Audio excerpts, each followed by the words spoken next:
From day one, we are told who we should be, how to live, and what's acceptable.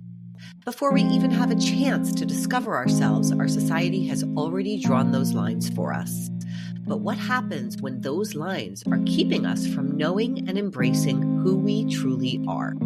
Welcome to Unbox Yourself with Samantha Fox, a podcast about unpacking and unlearning everything that's kept you from living as your true self.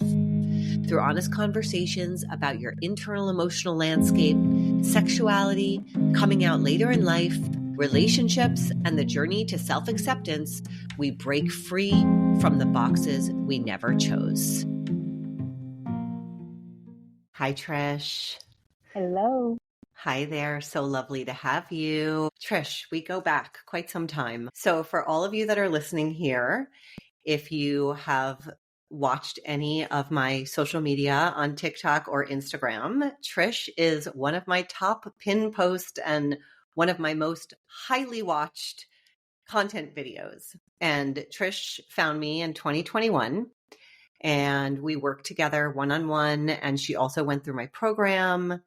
And it is now 4 years later. We are coming back together to talk about where you are, some questions that you have, and just connecting in. And also for those of you out there that are in this process of coming out later, just to hear a little bit about what happens after you come out later. And, you know, that this is a journey. We're always figuring things out. We keep growing and evolving. It's not like you just come out and then that's it. You stop. It is an ongoing journey of curiosity and, you know, learning about yourself. And I know you are fully in that, Trish, that you love to learn and grow. So welcome so much to Unbox Yourself. Thank you. Tell me a little bit about what's been going on with you. You and I haven't connected for about 1.5 years or something, I think now. Tell me what's happening with you. Where are you in your life? Well, I have been out of relationship for the last 1.5 years. And before that, I was in my first ever woman-loving woman relationship. And I entered into that as my divorce was being finalized. So never having experienced loving a woman before, other than in my head. Okay. And so got divorced 1.5 years with my first and only partner.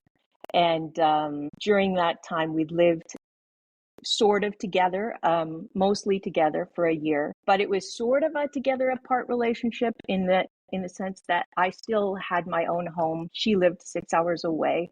And so in order to not just, have to be driving all the time and occasionally date on weekends, we kind of, after knowing each other for 6 months, sped up the let's experiment with how it feels to live together phase. And that went really well until I think we bumped up against some differing values and hopes for our future.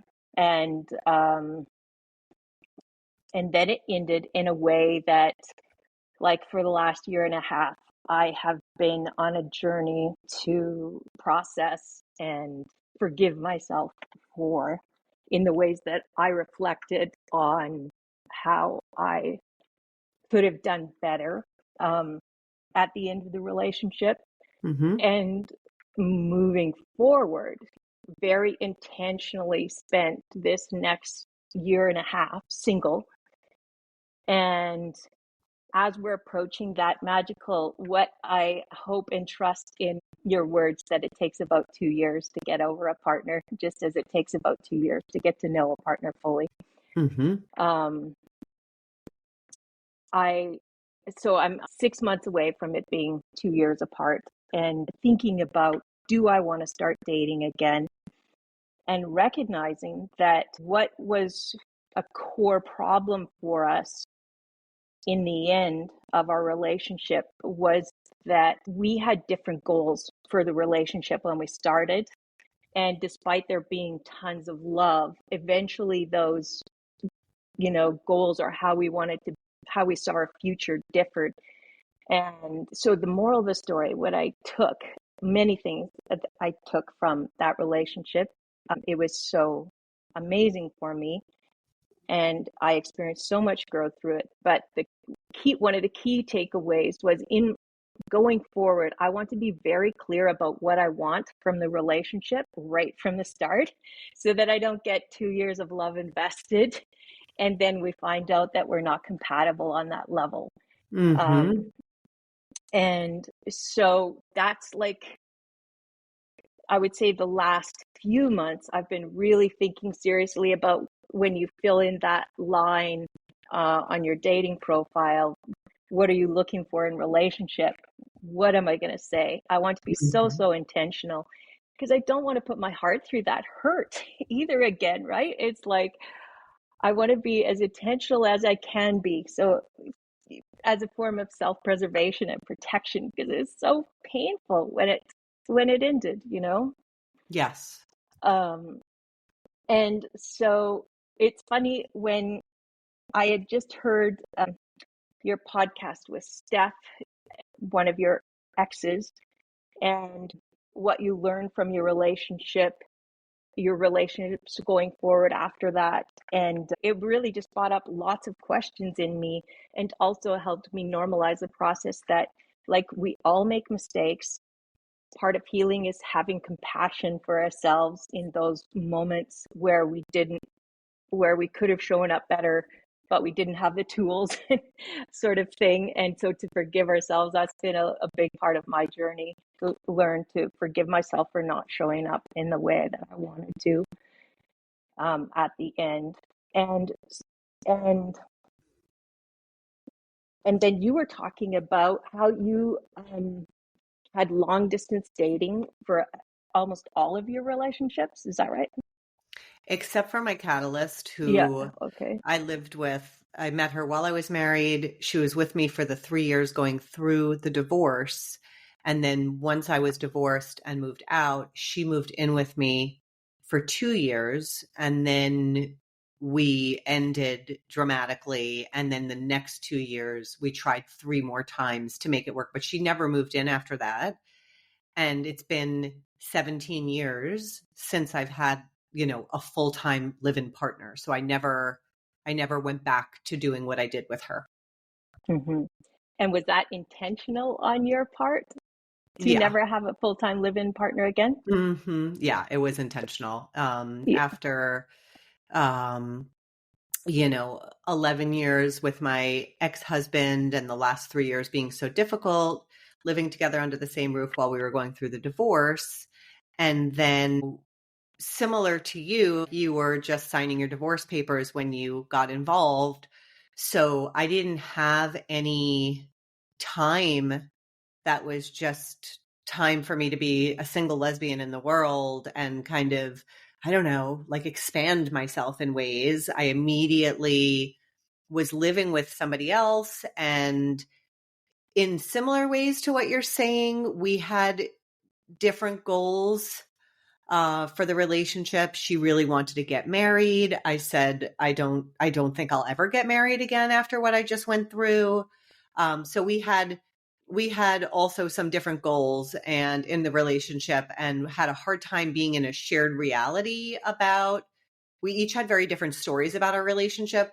And I also had very young kids, and she had been living with me and the kids. So there was a really very loud boom with her leaving and having been co-parenting, and for her to just be suddenly gone for my kids was really impactful, and I didn't want to do that to them again. Mm.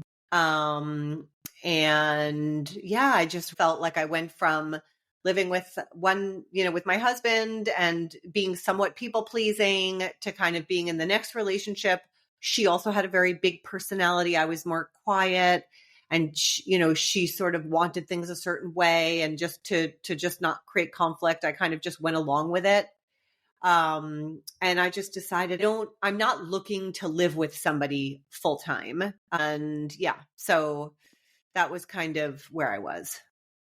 So it's something I've actually wanted to dig into with you. I feel like I personally, after 35 years with my ex, I have some, like, PTSD, marriage wound, definitely. That in the final way I showed up with my past partner, that came hugely to the forefront, like really unhealthy feelings about marriage. Mm-hmm. And do you and so do you think you still have some unhealthy feelings about marriage, or have you come to a place of neutrality? I have not come to a place of neutrality about marriage. I'm very, very firm on it.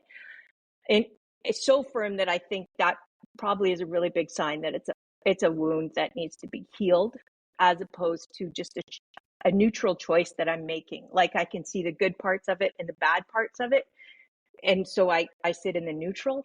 But instead, right now, I come from only feeling the bad parts of it. Like, I can give you 20 bad parts of long-term relationship to one or two good ones, let's say, if Mm-hmm. unbalanced.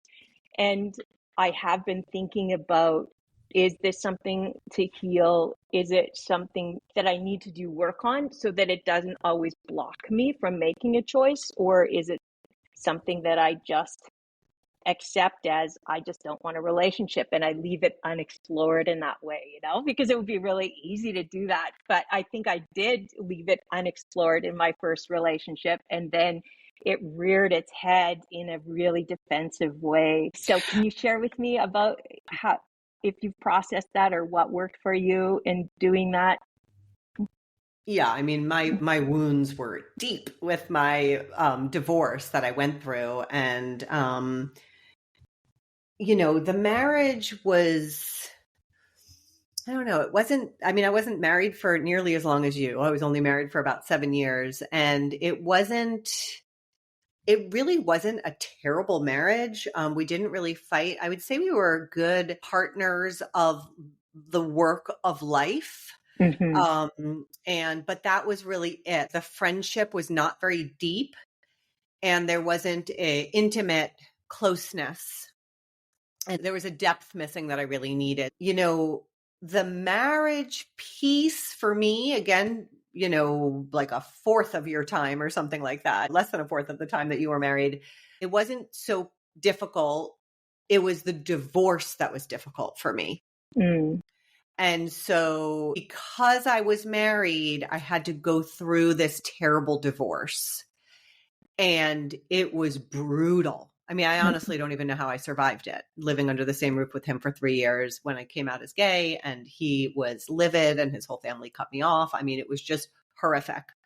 So to me, it was like, I don't want to be married because I feel like all the beautiful things that, I mean, I have experienced very beautiful connections with the women that I've been with, all in different ways, but all very, very deep, very connected, very intimate.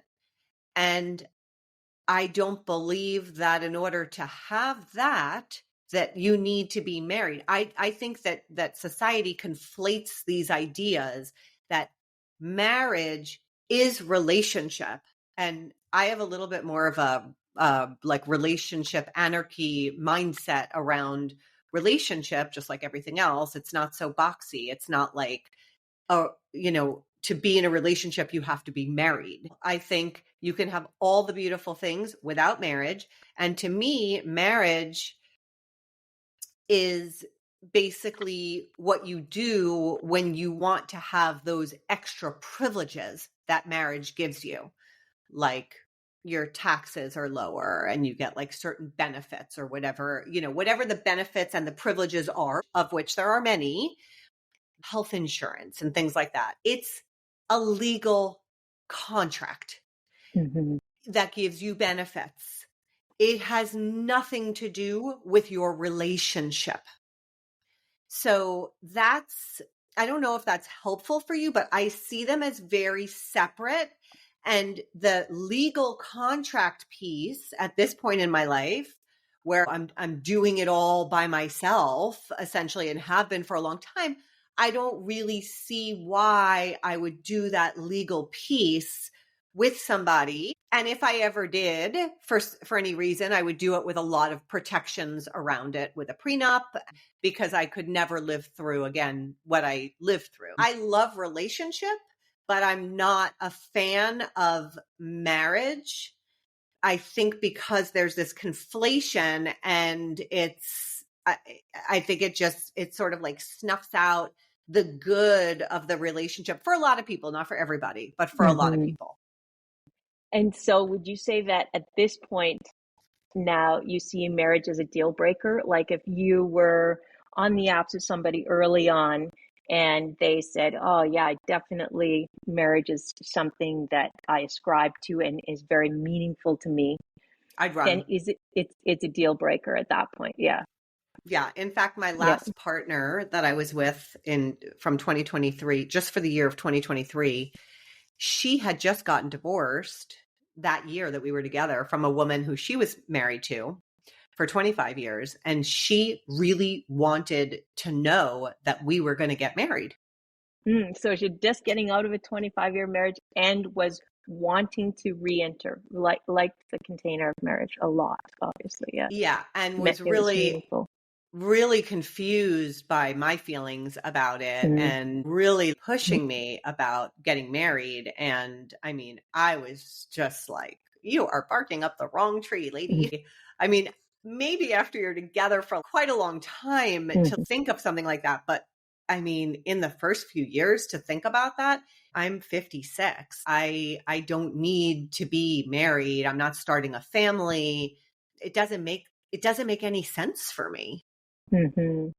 Yeah, I think that I didn't want to know what I knew about my feelings about marriage, or you don't know what you don't know. Like I didn't know when I got into that relationship how strongly I would feel about not doing it until it came to that point where it felt like we were entering towards it being the next logical step kind of thing, or felt like we were experiencing, okay, so we've been together for a year and a half now, and so kind of where is it going from here? Questions kind of started coming up. And it wasn't until that moment where I really had to stand, well, in my wound or my truth, I'm not sure which it is yet, that I, you know, it didn't feel safe to me or healthy to me, to go back to that container specifically. So fast forward to here we are now, and I feel like I am going to add it to my list of deal breakers going forward for now. Anyway, I agree. Like, if I'm with a partner for 10 years, I may have a totally different idea about it in the future. But at this tender, young time of just coming out and experiencing life post 35 years of marriage, it's not where I want to go. And so, again, coming back to what am I going to put in that dating profile? I for sure want a committed relationship. I would love it to be long-term committed relationship, monogamous. But I also don't want to lead with that because I think that's really putting the cart before the horse. Like, first of all, I want to just know somebody as a friend. So what I came to just this morning after lots of thought about it was that the situation that I find myself in right now is being single, and how do I make the most of the situation that I find myself in, and not in the sense that I think what I'm choosing for myself right now is for everybody or the way to go. It's just what's right for me based on my unique history and past in this moment in time. So it may change, but for right now, I feel like what I'm looking for as a newly out baby gay is community and partnership and a way to experience and express my gayness. When I was mourning the end of my last relationship, or my first and only relationship with a woman, I mourned the loss of the person herself, because she was very special. And then as time passed and I'm finding myself still mourning, there's another layer that you peel off that is, I think what I finally put my finger on this morning is it's what I'm grieving is the loss of a way that I was able to express my gayness. And Mm-hmm. that very important sacred part of myself, that because I have lived a very heterosexual life until this point, I don't have anywhere else to express it. And so, thank goodness for your group where I met fellow curious humans. That has been my saving grace. Mm-hmm. The really thoughtful, I would say there's 10 people there that I could call up at any time I love that. for help and companionship and discussion. Unfortunately, they live all over the world, and the closest person that I've met through you is a province away, and the furthest person is in Europe. I am so happy to share with you that I have opened registration for the next cohort of Unbox Your Sexuality, a 12-week sexuality liberation program. This program is about finding yourself. It is something I believe every woman on the planet should do, not only those of us who are wondering where our sexuality lies. Are we bisexual? Are we gay? Are we queer? Not only for those of us asking those questions, but really for everybody. And we have one time through in this particular human suit.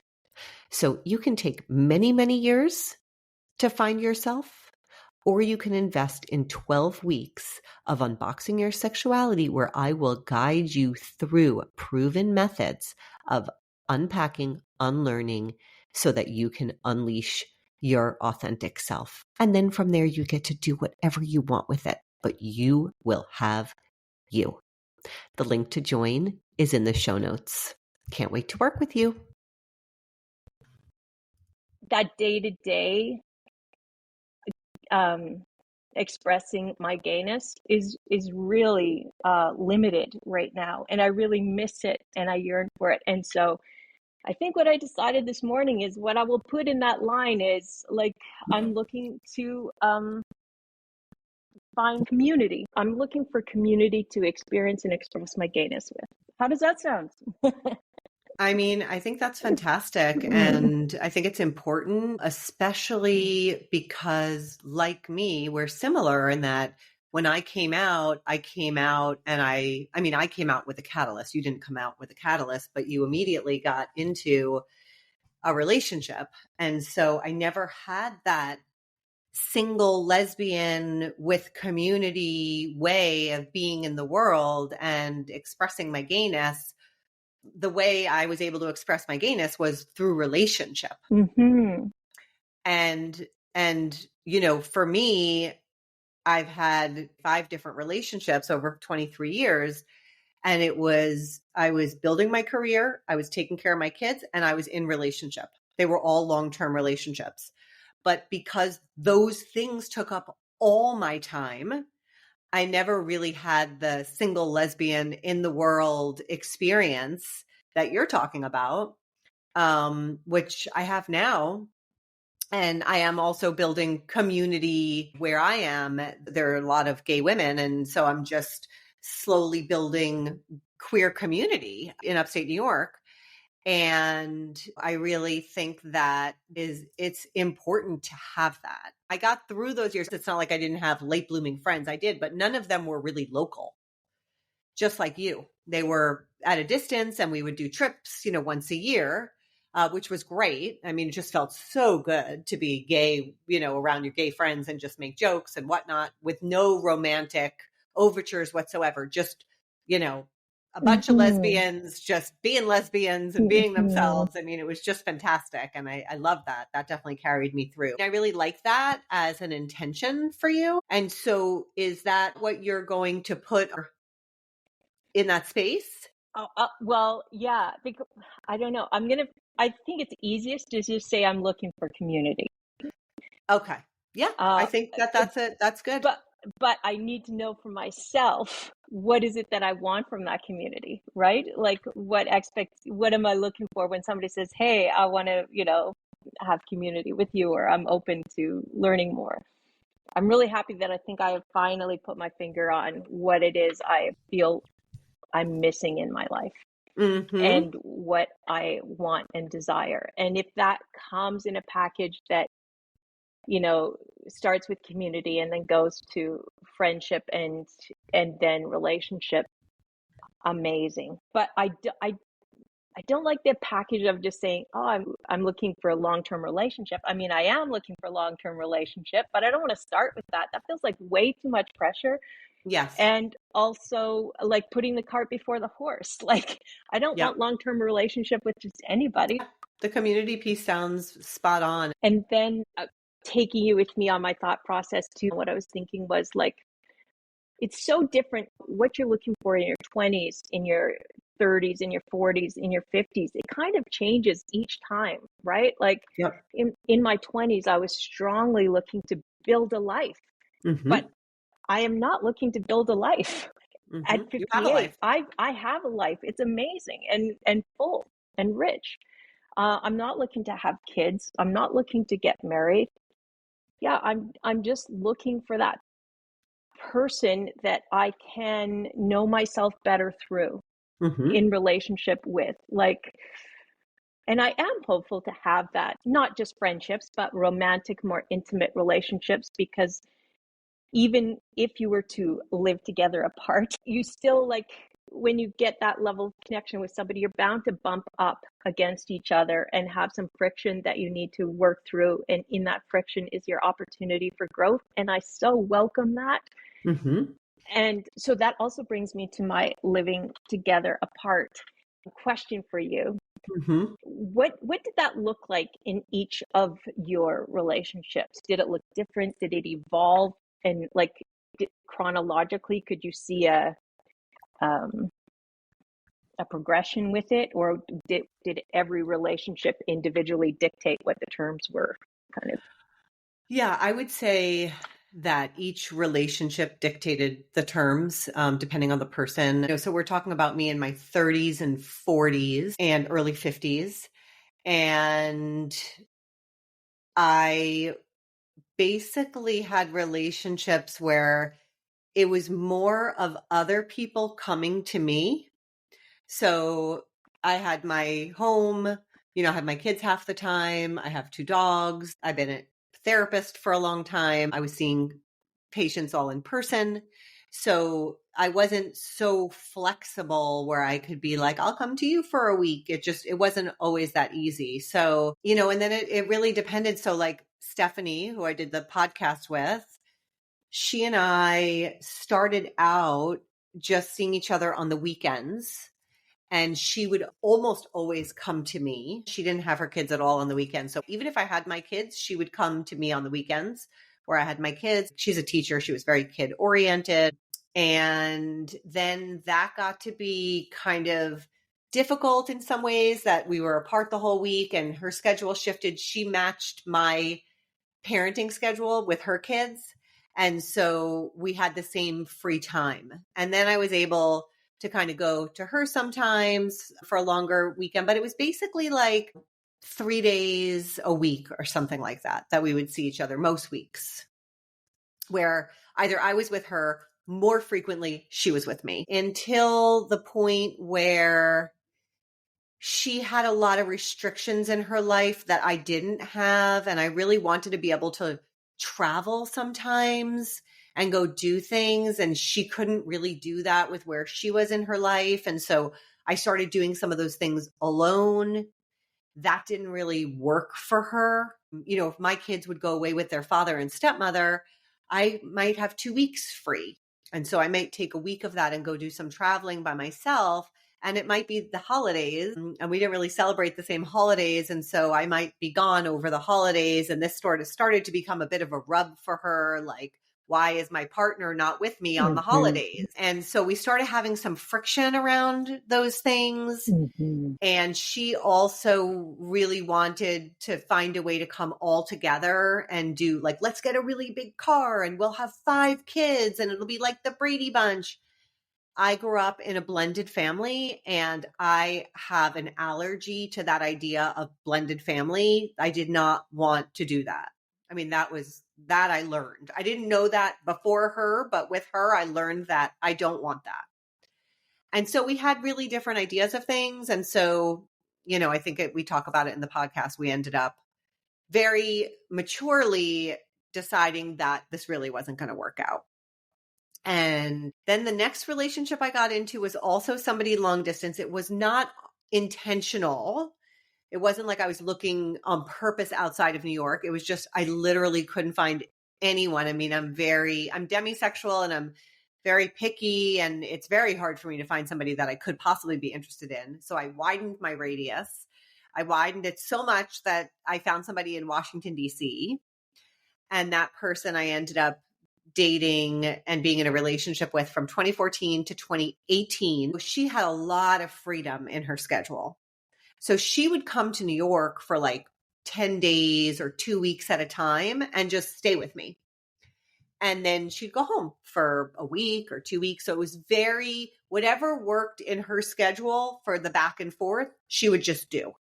She would try to get work in New York and do assignments in New York. And it kind of went like that. And I didn't go very often to DC. Again, I was seeing patients all week. I'd have to either jump in the car or jump on a train, get down there in traffic on the weekend, come back and start all over again. It was just kind of like, this doesn't really work so well for me, So I had this situation with pretty much all my relationships where people came to me.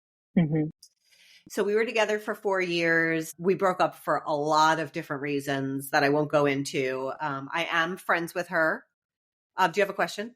Yeah, I was just going to say, so then in this scenario, then did you feel jealous of her having her away time when she was away? So I think because that can be one of the parts, if we were to talk about what are the pros and cons of living together apart, it might be that one partner feels like they're missing out or left out when you're not together.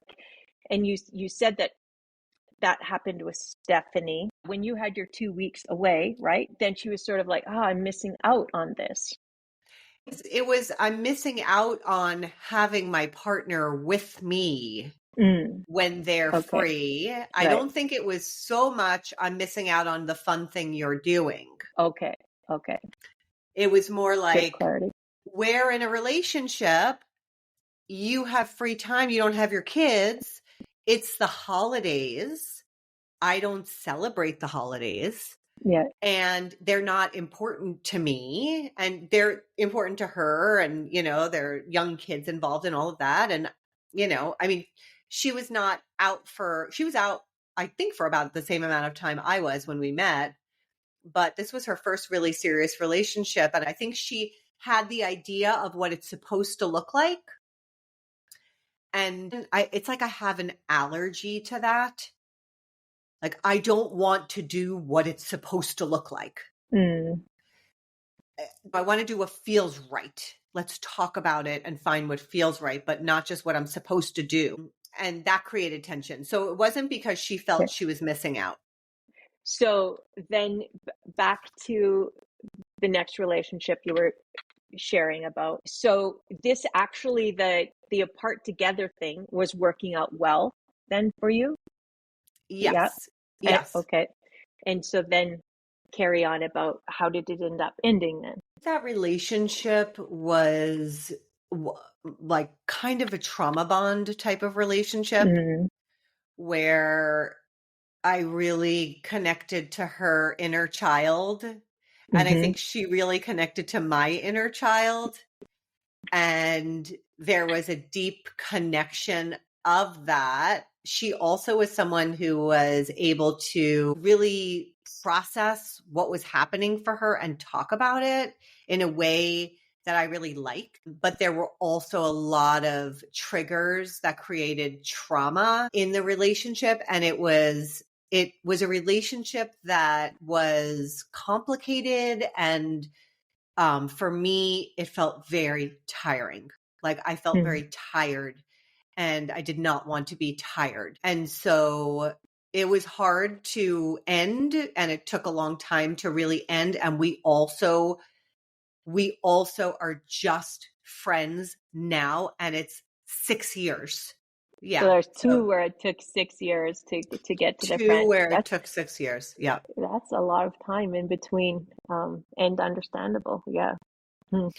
Yeah. So that ended in Okay. 2018. Then we tried again in 2019, and then it ended for good. And then I got into a relationship in 2020, which lasted until 2022. So it was almost 3 years. And that one really took me by surprise. So that was COVID. And it was such a sweet relationship. And what we ended up doing, because it was COVID, also, she lived 2 hours away. She had 3 kids. She was newly out. She was not divorced, and she was nesting.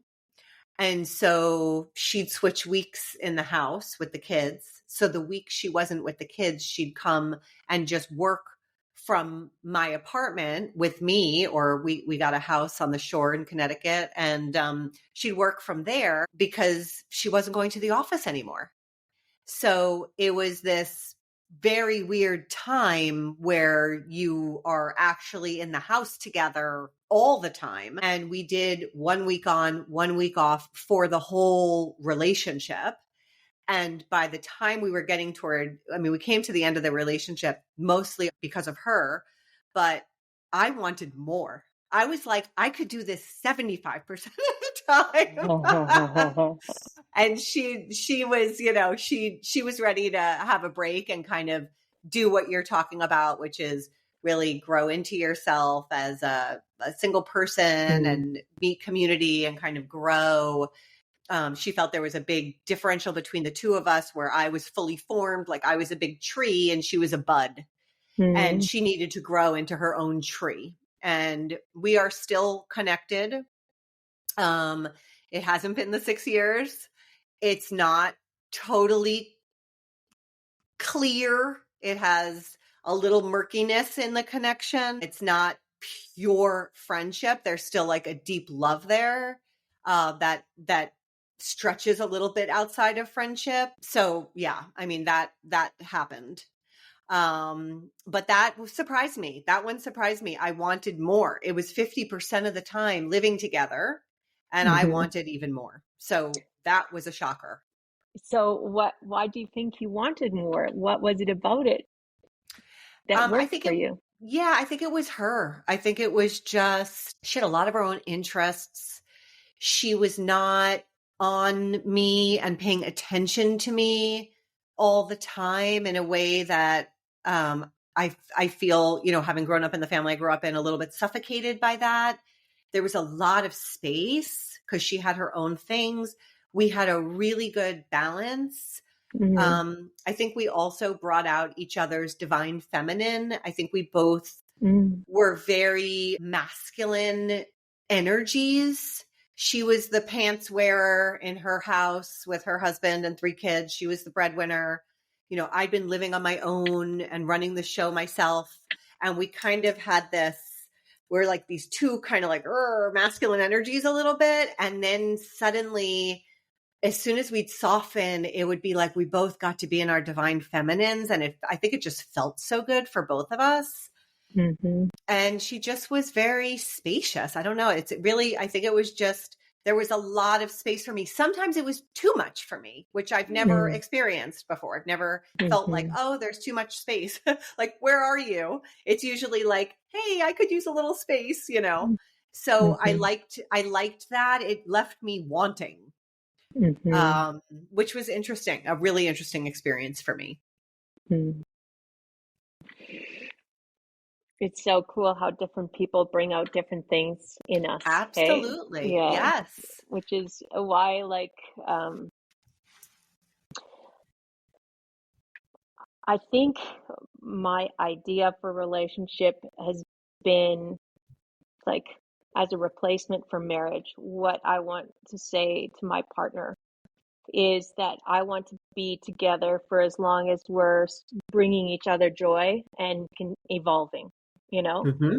And that is what I can promise you I will be here for. And then when it's not that anymore, I want to be able to gracefully let it go, Yes. uh, to move on so that we can both continue evolving, frankly, Yes. right? Like, Yes. and being happy because life is getting relatively shorter by the day for us. And so I don't have the space or the desire to stay in something that's not good like I did previously for 35 years. So to me now, safety and security for me now looks like freedom, really, or being, both held and free at the same time. Like I want, I want to offer somebody, definitely, I want to be there to offer them support and also freedom. And I would like that for myself, to be able to say, go see my grandsons on my own whenever I want, because I know that I have endless time and energy for the mundane life of my grandson, for those Mm-hmm. moments of greatness that you have, for 10 minutes out of 24 hours. You Yep. have to be there for 24 hours to get those 10 minutes of greatness, kind of. So, that's life with kids. And I really recognize, that I only love to do that because those are my grandkids. I don't think I would love to do that with somebody else's grandkids. And so I love the freedom that I have now, even especially without my ex there, to go just do as much as Trish wants with those grandkids and Yep. then leave and not feel pulled by somebody else's, like, hey, I want to go now. I'm bored of doing this. So I guess that's one of the pros that I like about the living together apart thing, like where it is an established thing where we can both go do our own things with our own families. I also like, I feel like I am at capacity meeting the needs of my own family. Mm-hmm. And I do not feel like I have the capacity to be there at that same level for someone else's family. Yes. Um, and also I get that other people think differently about that and like the blended family idea. It's, to me, it just sounds stressful. And again, I'm going to give myself compassion to know that that is my truth, and to be okay with that. And also I've learned that that is something I need to bring forward early in the relationship as a factor to be transparent about. And yeah, to not invest if that's a difference of opinion Yeah, and I or want to or say desire. Yeah. you're not alone in Yeah. that, because I very much second that feeling that you're having. Yeah. I feel the same way. I am at capacity. I have been at capacity, since I had my kids. I've been at Mm-hmm. capacity, my own kids, and there has not been a lot of bandwidth for time spent Mm-hmm. when I'm not with my kids, or even if I am with my kids, with other people's kids and other people's family members. And I have had my share of all of that. And I want to be able to keep doing that and enjoying that without feeling like I'm dragging somebody into it that doesn't want to be doing that, or that has a tit for tat mentality. Like, okay, well, I came and visited your family for the weekend, so now you've got to come visit my family for the weekend. Mm-hmm. So I really resonate with what you're saying. So just know that you have somebody else in the world who feels the same way you do. I might be able to find other people out there who align. That's Yes. good to know. Yeah. Yep. And so what do you think, like, living together apart? I guess each person gets to define what that is for themselves, right? Where, again, that was something you talked about in one of your posts, and somebody in the comments said, well, isn't that just friends with benefits? Or other people might just call it a situationship Mm-hmm. because it's not following the traditional path.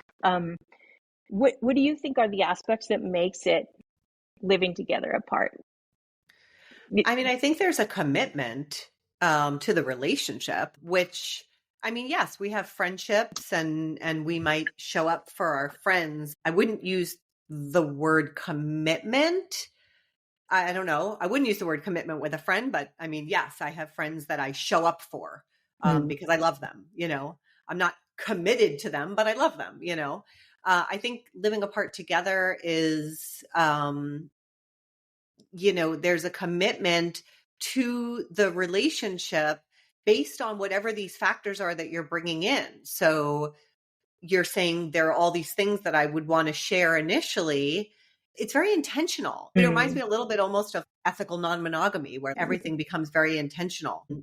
Here's the number of days a week that feels good for me for us to be together. Let's say it's 2. I'll come to your place once, you come to my place once. And then we have 2 nights during each week that we're together. The other days I'll be busy working and I'll be visiting my family and I'll be doing my hobbies.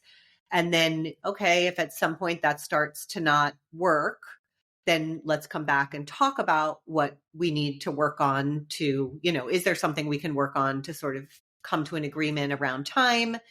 It's really being present with the relationship and continually being honest and checking in with what's working and what's not working. Yes, I super think that's a fabulous way to describe it. It's the intentionality and the commitment to being intentional that you wouldn't have with a friends with benefits or a situationship, right? Right. Yeah, there is like we have a common goal to move into our future with each other as a priority. Yes. And I think it's even a commitment.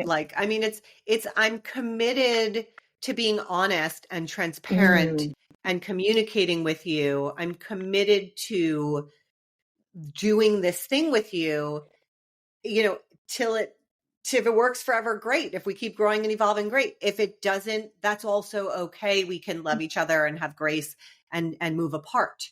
But there's a commitment to showing up and communicating and being transparent and sharing what the needs are and if they're being met or they're not being met and how to, or if it's impossible to, then maybe moving on or whatever it is, but really being present. I love that. So my living together apart situation looked like about 10 days a week I would come back and see my family, and then, or 10 days a month, I mean, and then the other 20 or so days I would be with her 6 hours drive away.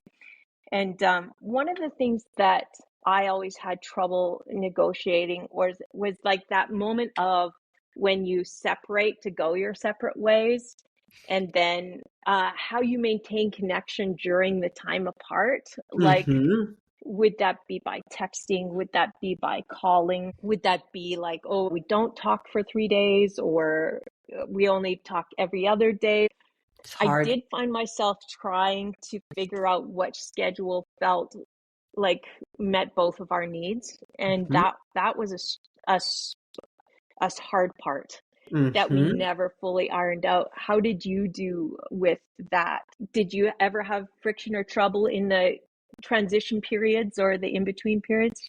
Really a lot with my partner that I talked about that I wanted more. She and I had such a different way of functioning. I speak to my friends. I use the app called Marco Polo. Do you know it? I do through you. I've never really used it myself. Okay. So, I'm like almost every day with some of my friends on there. I like to stay connected to people and share what's happening in my day to day. I don't need to do it all day, every day. But this partner of mine, she was the opposite. So when we would separate, it was almost like I could go possibly the entire week without hearing from her.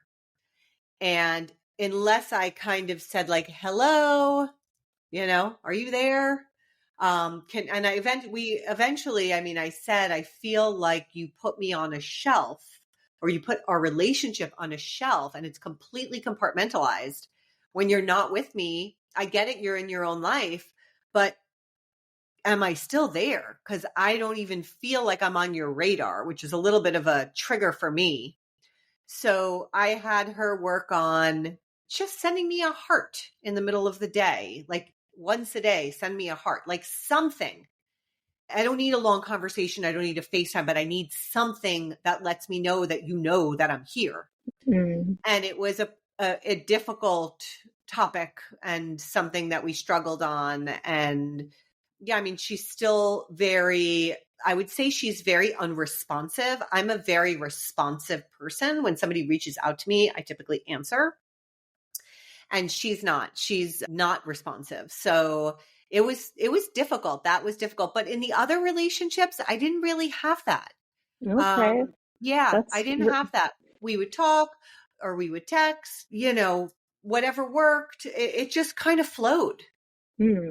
that's good for me to know too, that it might not always be a problem then, or a friction. Maybe it will be easier. That gives me hope, and makes me feel good. Thank you. So another burning question I had was, how many of your 5 ended up with back and forth after you separated the first time? You know what, like you said with Stephanie, I think, and your Catalyst both. Did you go back, like start with Catalyst, and tell me which ones had some back and forth? Catalyst was 3 times, not ever living together again, but 3 times couples therapy, trying to work it out. We traveled together, didn't work. Stephanie was second. We did not do any back and forth. And I think that was probably because at the end, she had already met the person she ended up marrying very quickly after we stopped seeing each other. So Okay. I think she already was kind of in something. Not physically, but I think emotionally she had been sort of entertaining this person a little bit. And then the next one we did one time trying to get back together again, which was about 6 weeks, didn't work. That was in 2019. And then the next partner, I would say it wasn't really, I don't know, it wasn't really a back and forth, because there was a really clear understanding of her not wanting to be committed. She really is somebody who doesn't want a commitment. I think she had enough of that in her life and having to fulfill other people's needs. And she wants to have a connection, the connection that's there, but she doesn't want to be committed, however that means for her. So I wouldn't say it was so much of a back and forth, but she and I, we split up in September of 2022. We saw each other in the beginning of 2023 to sort of entertain, could we make something work that's not committed? And then she ended up really just feeling uncomfortable around me, and, she still needed to grow. So I pivoted and started dating somebody else who was making themselves very available to me, who I was interested in, but it was very convenient. It was a little bit of a rebound. On my end, it was, okay, this person needs time for themselves. There's somebody interested in me. I'm going to pivot away because I have to give this person time for themselves. And so I pivoted into this other relationship, which ended up being a year. And then my father passed away. I ended up reaching out to her. She came with me to the house after he passed away for the first time. She ended up coming to the memorial.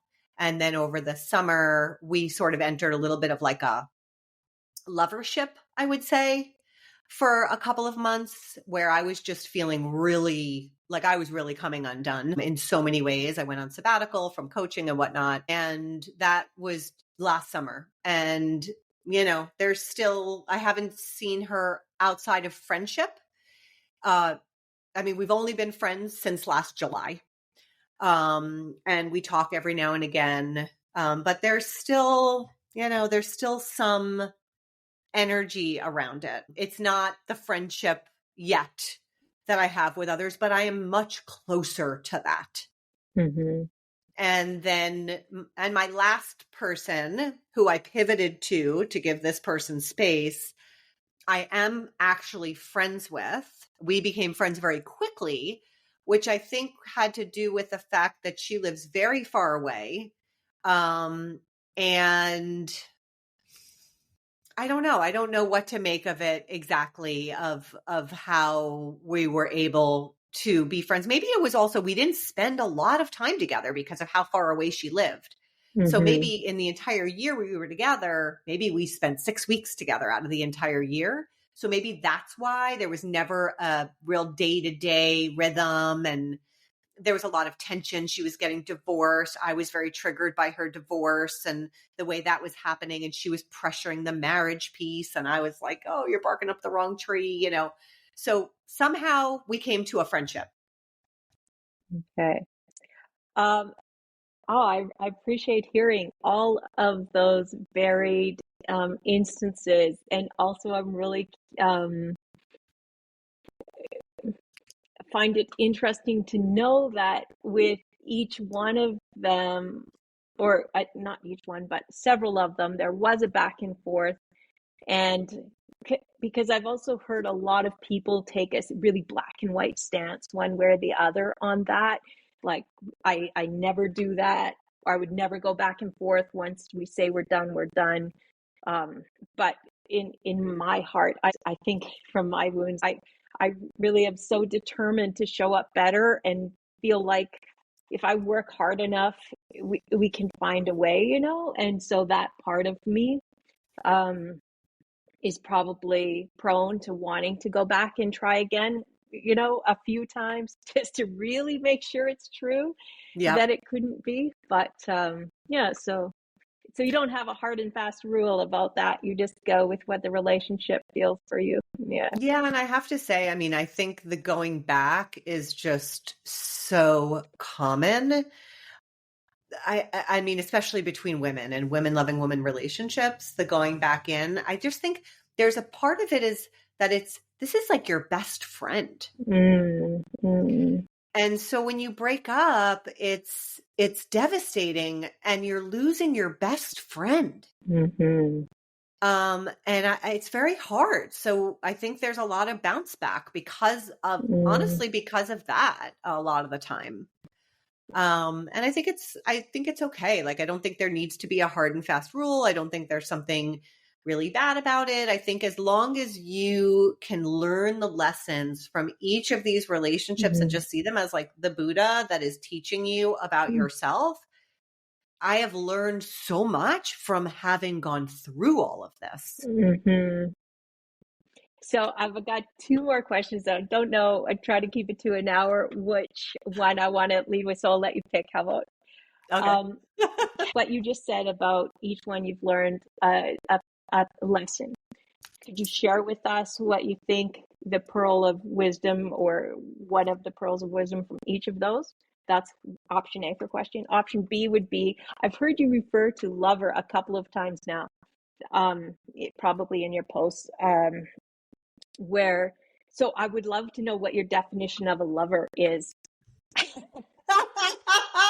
That's such a great question. I mean, yeah. Okay. I mean, those are two different questions. Let's see. Let me go with the lover one for now. Okay. So this person that I dated when COVID started in 2020, when we first started dating, we were dating for about 6 or 8 months. And I felt like she had one foot in and one foot out. That was the energy I got. Like, she was there, but she also, when we weren't together, she really was not there. And I was like, are you in? Are you not in? And at that point in time in 2020, I said to her, if you are not interested in partnership, I would be happy to be lovers. It was COVID. I was not going to be dating. And we had a very special connection. And so it was like, why do you have to throw out the baby with the bathwater? You know? So if you're not able to really fully be here, we could be lovers. And then we ended up, this became like a joke between us through the relationship. And I would call her my lover, you know. There's a song called Part-Time Lover. And I used to always sing it to her because that's what it felt like, you know, with her, because it was really hard to get that time when we weren't together, that connected feeling. We really struggled with that. So that word came into use in a way between the two of us where it was something that I would kind of joke about. And I used to joke with her and say, you know, if when we meet new people, is it okay if I introduce you as my lover? You know, and we used to really laugh because, you know, it's a funny word that I think people they don't know quite what to do with that word. Like, what is a lover? Like, what does that mean? Whereas I think in Europe, and she's actually European, this Yeah. partner, but in Europe, I think it's kind of more normal to have a lover, but here, Yeah. not so much. So there was a lot of joking about it. And I think it's what we managed to do last summer, which was a couple of days a month, have a very present weekend with each other and just be in our own bubble of presence and connection. And then when she was gone, there was no difficulty parting. There was no expectation about the connection in between. I was totally good when she would leave. No anxiety, no like, are we going to stay connected? So, but also if I was going through something or I was really needing support from someone who really knows me, like something very deeply emotional and personal, I could call her because she knows me. So that became sort of my definition of a lover. And yeah, I mean, it's my personal definition. There might be a lot of other definitions out there, but I would be happy with that too. Somebody who you're deeply connected to. I mean, I am a monogamous person, so it becomes difficult, this lovership, because I think it starts to lean into a little bit more of like the polyamorous world, in that if you're only with each other so rarely, maybe somebody else is going to want another partner. I mean, it does all get very complicated, but in the most simple of forms, it's like the presence, spending a little bit of time together, not building a life together, maybe traveling every now and again, doing something fun together, but really just sharing the love. And for not limited always. periods. For limited periods. Yes. Yeah. Cool. Yeah. So how does that how does that land on you? It's such a concept, I know. It sounds tricky to me, but I mean I love that there's all types of relationships for all types of people and all types of situations. The more types of relationships, the better. So I welcome and think that's so valid to want to have a lover in that way.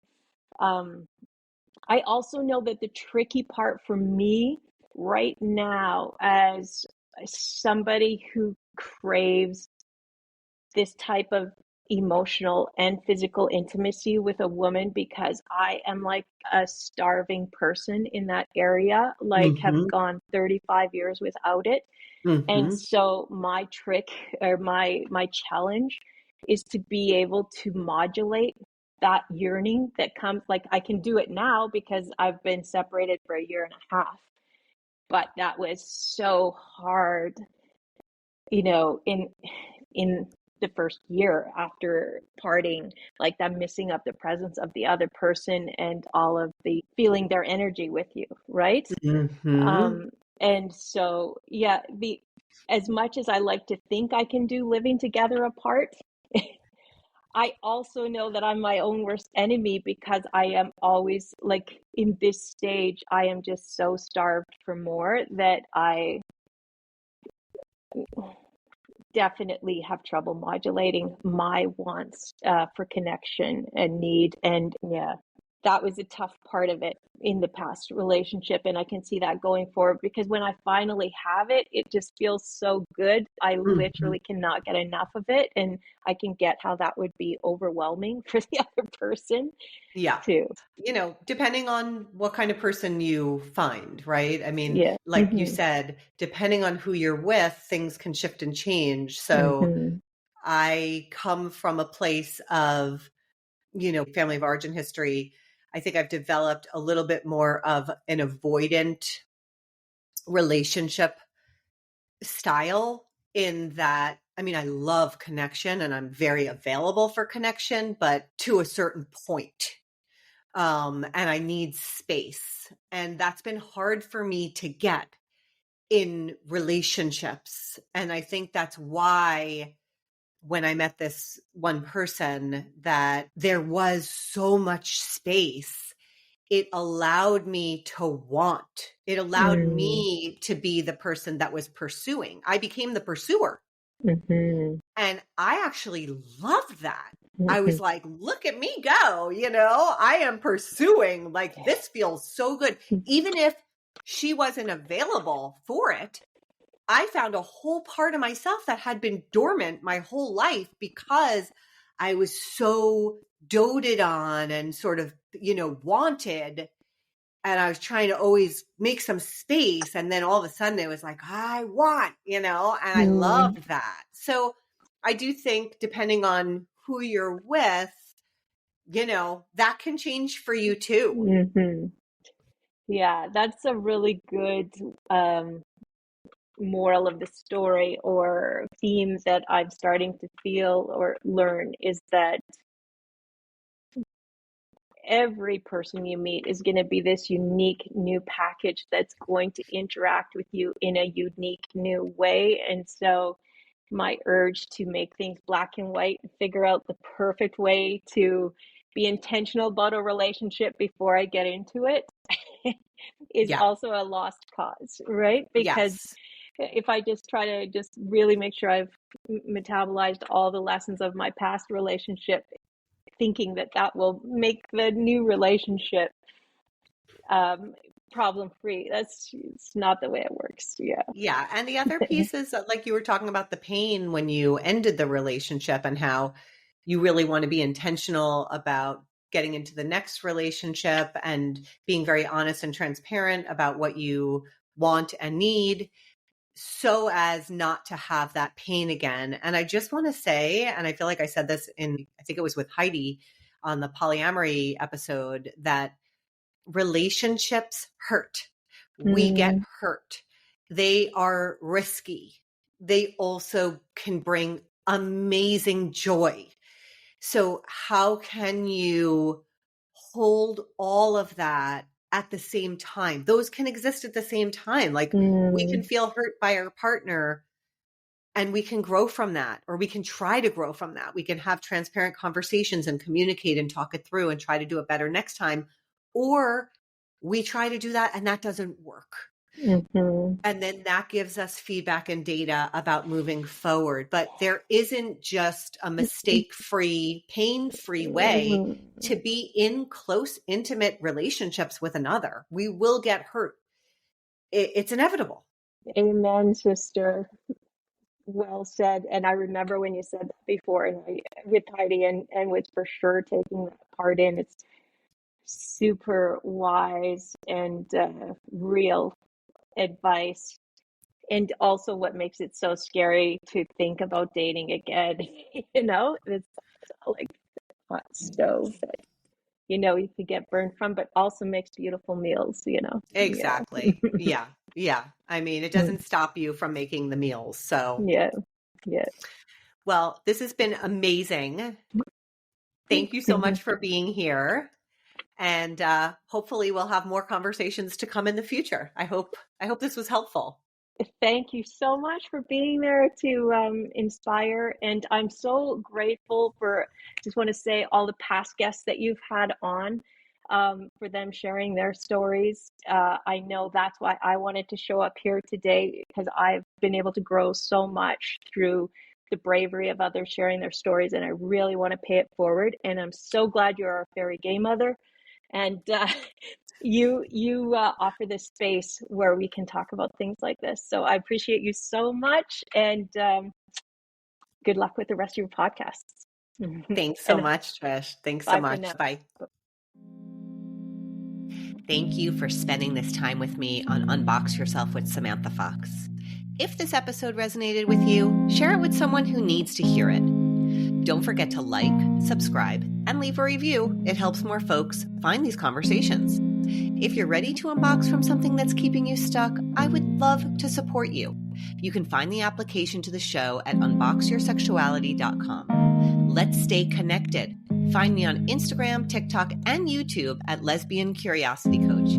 Give me a follow and join the conversation. Remember, we only have this one time through. Why not unbox yourself and let your true self shine in all its beautiful glory?